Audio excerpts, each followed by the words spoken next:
నమస్కారం అందరికీ.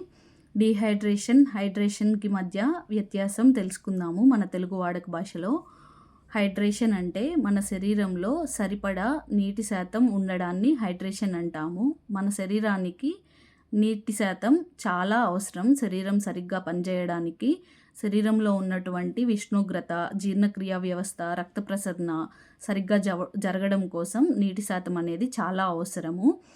అలాగే డీహైడ్రేషన్ అంటే మన శరీరంలో ఉండవలసినటువంటి నీటి శాతం సరైన మోతాదులో ఉండకపోవడాన్ని డీహైడ్రేషన్ అంటాము. ఇది ఎక్కువగా విరోచనాలు, వాంతులు అయ్యేటటువంటి పేషెంట్స్లో చూస్తూ ఉంటాము.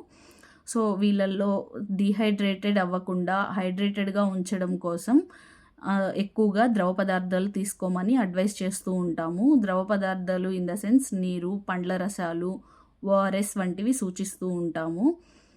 సో నాకు తెలిసినంత వరకు హైడ్రేషన్కి మధ్య వ్యత్యాసం మీకు అర్థమైందని ఆశిస్తూ ఇట్లు మీ డాక్టర్ అనూష. ధన్యవాదాలు.